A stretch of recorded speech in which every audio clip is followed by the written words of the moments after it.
Hello, I'm Dilek Tuna. You're watching A News. Let's see the headlines this hour.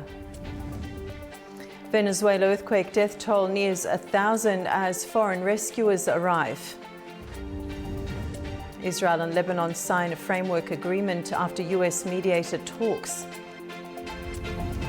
And the United States strikes Iran after attack on a cargo ship.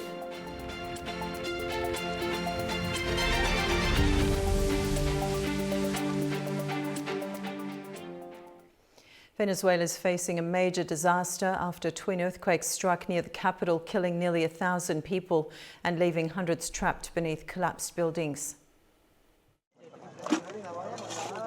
The death toll from Venezuela's twin earthquakes rose to nearly 1,000, with thousands injured and hundreds still trapped beneath collapsed buildings.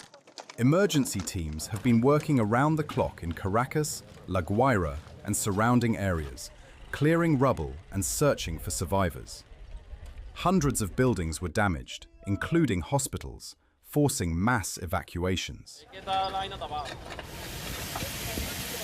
International assistance is arriving to support rescue and relief operations. A UK military flight carried 68 personnel, including 6 search and rescue dogs, to Venezuela to help locate survivors. Turkey also dispatched a military transport aircraft from Istanbul, carrying rescue teams, search and rescue dogs, and humanitarian supplies to support emergency operations. The United Nations is scaling up aid. Secretary General Antonio Guterres spoke with Venezuela's acting president Delcy Rodriguez and pledged full cooperation from the UN system. The Secretary General last night spoke to the acting president of Venezuela, Delcy Rodriguez. In the call, he expressed his solidarity with the people and government of Venezuela following the devastating earthquakes. The Secretary General pledged the full cooperation of the UN system in support of the government's led relief efforts. On the ground, we and our humanitarian partners are rapidly scaling up our response, conducting assessments and mobilizing assistance. The emergency relief coordinator, Tom Fletcher, allocated yesterday $15 million from the Central Emergency Response Fund. All of this to support urgent life-saving assistance, including healthcare, shelter, food, and water. Authorities estimate that over 50,000 people remain unaccounted for. The disaster comes as Venezuela continues to face a severe political and economic crisis, compounding the challenges of the relief effort. Washington has hosted the signing of a framework agreement between Israel and Lebanon, with the US taking a central role in its implementation. Meanwhile, Hezbollah chief Naim Qassem said on Saturday that the Israel-Lebanon agreement was signed in Washington is null, a humiliation and a surrender of sovereignty, and should be replaced by the Iran-US memorandum. Israel and Lebanon have signed a US-mediated framework agreement in Washington, but Israel says its forces will remain in southern Lebanon until Hezbollah disarms. The document was signed at the US State Department by Lebanon's ambassador to Washington, Nada Mawad, and her Israeli counterpart, Yechiel Leiter. The US says it will help facilitate implementation through a military coordination group.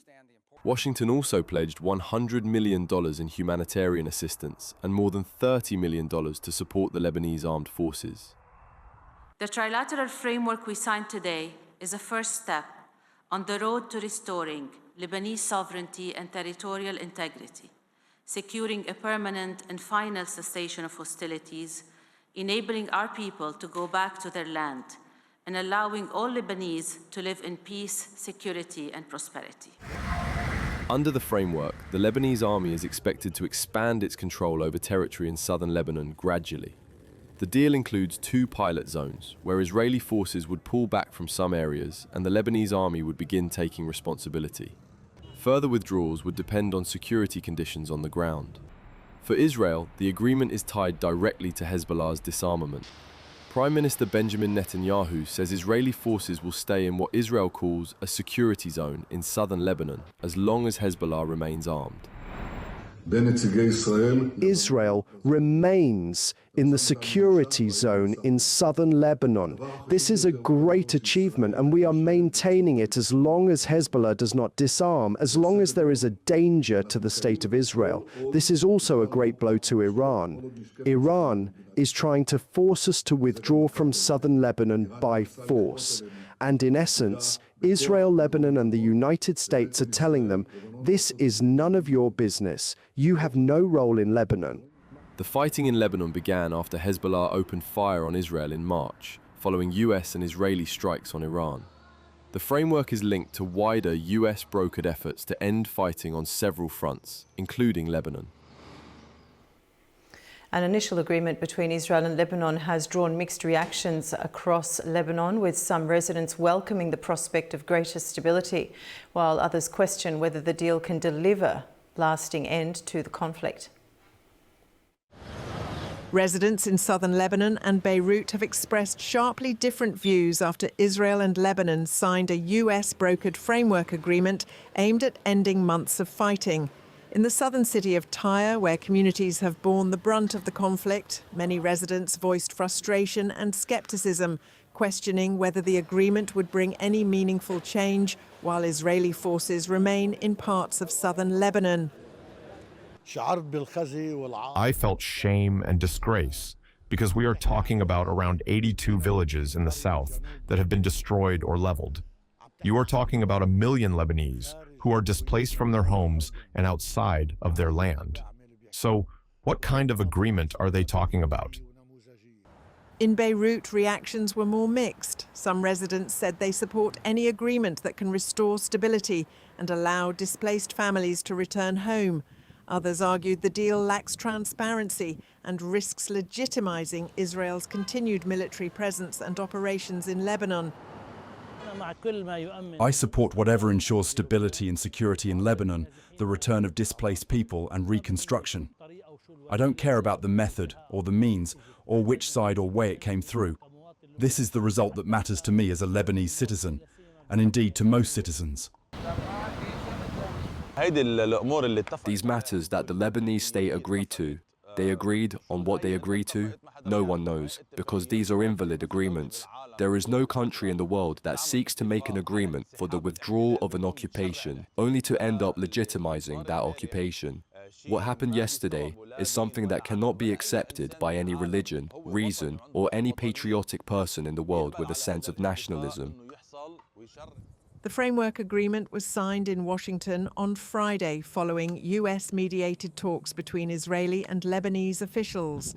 While both sides described it as an initial step, Israeli Prime Minister Benjamin Netanyahu said the arrangement would allow Israeli forces to remain in southern Lebanon if Hezbollah does not disarm.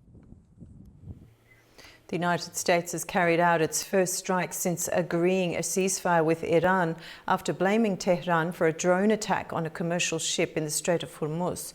Iran has responded by saying it targeted US military positions in the region. The United States carried out airstrikes on Iranian military targets on Friday after accusing Tehran of launching a drone attack on a commercial cargo ship in the Strait of Hormuz a day earlier. US Central Command said American aircraft struck missile and drone storage facilities, along with coastal radar sites. It said the operation was a response to what it described as an Iranian violation of the ceasefire and a threat to freedom of navigation through the strategic waterway. US President Donald Trump said Iran had launched 4 drones at the vessel. US forces intercepted 3 of them, while one struck the ship and caused damage. Trump also said Iran still retained some military capability. Iran, if we didn't do that, and we still have a fight. They have some capability, not much. They're not winning or anything, but they have some capability. They can still shoot. They shot a drone yesterday at a big ship going into the Hormuz Strait. They shot 4 of them. We knocked down 3 of them. One of them, I guess, we didn't miss it. Nobody saw it coming, and it hit a ship and did some damage. But you can't do that stuff. But very soon they will. Iran rejected the US accusations, saying the cargo ship had used an unauthorized route through the Strait of Hormuz and accusing Washington of violating the memorandum that ended weeks of fighting. Early on Saturday, Iran's Revolutionary Guard said they had retaliated by targeting US military positions in the region, although they did not identify the locations. Ukraine's reconstruction efforts drew major international backing in Poland, but the conference was overshadowed by a renewed historical dispute between Kyiv and Warsaw, a reminder that even close wartime partners remain divided by unresolved grievances from the past. The Ukraine Recovery Conference was held in Gdansk on June 25th and 26th, bringing together officials, investors and international partners to support Kyiv's reconstruction. Ukraine says 160 agreements worth more than 10 billion euros were signed, covering areas from infrastructure and business to security and defense. But the event also came at a difficult moment in relations between Kyiv and Warsaw. Ukrainian Prime Minister Yulia Svyridenko attended the conference instead of President Volodymyr Zelensky, following a row over his decision to name a military unit after the Ukrainian insurgent army, known as the UPA. Polish President Karol Nawrocki responded by moving to strip Zelensky of Poland's highest state honor, the Order of the White Eagle. For many Ukrainians, the UPA is remembered as part of the struggle against Soviet rule and for national independence. But in Poland, the group is linked to the killing of tens of thousands of Polish civilians in Volhynia and eastern Galicia during the Second World War. The dispute has repeatedly strained relations since 2014, especially after Ukraine gave greater official recognition to nationalist independence movements. In 2016, Poland's parliament recognized the Volhynia killings as genocide, while in 2017, disputes over monuments and exhumations further deepened tensions. There were attempts to ease the issue, including joint commemorations and recent progress on allowing exhumations of Polish victims. But the latest UPA row has brought the dispute back into the open. Polish President Karol Nawrocki said Ukraine was not ready to be part of the European family if it honored what he called bandits and murderers from the UPA. Polish Prime Minister Donald Tusk has warned that a political conflict between Poland and Ukraine would be a strategic mistake. The row shows that despite their shared opposition to Russia, Ukraine and Poland remain divided by deep and long-standing historical grievances. Ukraine says it struck military and energy targets inside Russia as Moscow kept up its strikes on Ukrainian regions. President Volodymyr Zelensky said Ukrainian-made Flamingo missiles hit the Titan Barikadi plant, which produces artillery systems and components for missile launch systems. According to officials, 1 killed, 11 people were injured in the attack and were receiving medical attention. Meanwhile, Russian drone attacks killed 3 people in Dnipropetrovsk and Sumy. Naftogaz also reported damage to facilities in Poltava and Kharkiv.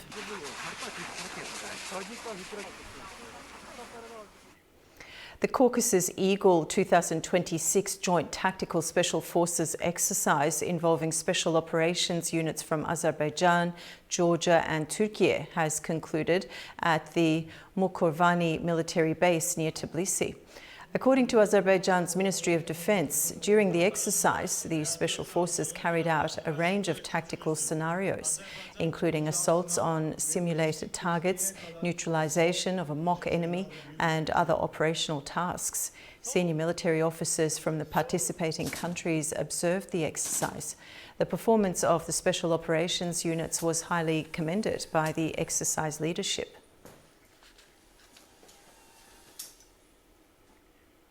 Azerbaijan is hosting UFC Fight Night as fans from more than 70 countries gather in Baku for a blockbuster evening of mixed martial arts. Our reporters are at the National Gymnastics Arena with a preview of the headline bouts and why this event promises an unforgettable night of action. Thousands of fans are flocking into the National Gymnastics Arena, and with every passing minute, the atmosphere is growing louder.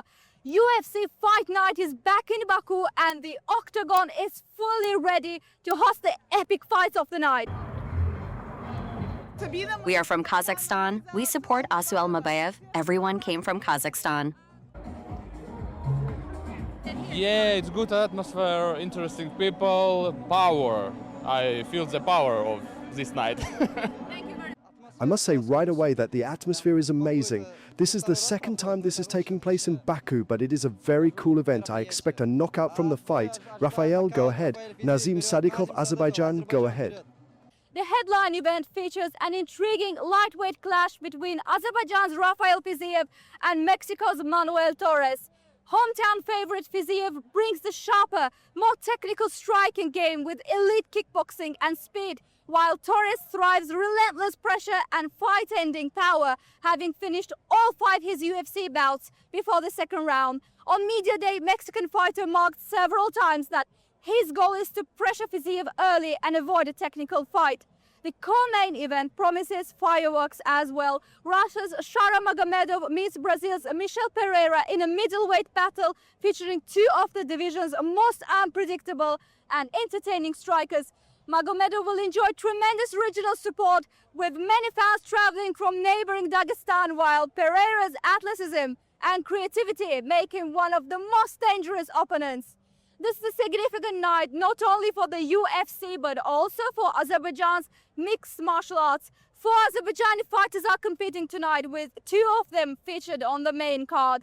Both main and preliminary cards offer a compelling mix of established contenders and emerging prospects, making it one of the most intriguing fight night events of the year.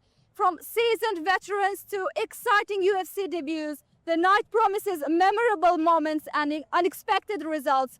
All the ingredients are in place for an unforgettable night of mixed martial arts here in Baku. We'll be back with more, but for now, 15 fights will decide who leaves victorious. I'm Narchik Jahangirli, together here with Natik Mehmedov, A News. A powerful heat wave is gripping much of Europe, sending temperatures soaring across several countries and putting growing pressure on public services. From disrupted daily routines to cancelled events and health warnings, millions are feeling the impact of the extreme conditions. Across Europe, people are changing the way they work, travel, and spend their days as an intense heat wave pushes temperatures to dangerous levels. In Britain, the mercury climbed to 36.9 degrees Celsius, setting another provisional June record, while parts of France topped 40 degrees, forcing authorities to cancel major events and introduce emergency public health measures. For 27-year-old Oliver Horrocks, working from home has become a daily struggle. With no air conditioning, he relies on fans, cold showers, and ice water to stay cool, saying the heat has disrupted his sleep, reduced his productivity, and made even routine work calls more difficult. I don't think Britain's ever been set up for heat. I think it's quite apparent when you go to a different country how much more adapted they are for like the infrastructure, etc. The heat is also disrupting public life elsewhere. In France, authorities canceled the Solidays Music Festival over public health concerns, saying hospitals were already under pressure as temperatures continued to climb. It is true that organising a festival that can bring together 260,000 people in 3 days, well, there you go. One must also know how to be reasonable. Despite all the frustration that it can generate, it is an event when you are a volunteer, when you wait for weeks, even months, when you work from time to time beforehand to make sure that this whole big machine can run. The extreme conditions have prompted emergency measures beyond cancelled events. In Paris, officials temporarily banned public drinking and restricted alcohol sales, saying the measures were intended to ease pressure on overstretched hospitals. According to the World Meteorological Organization, the heat wave is expected to spread across much of Western, Central, and Southern Europe before shifting further east towards Central Europe and the Balkans by the end of the month.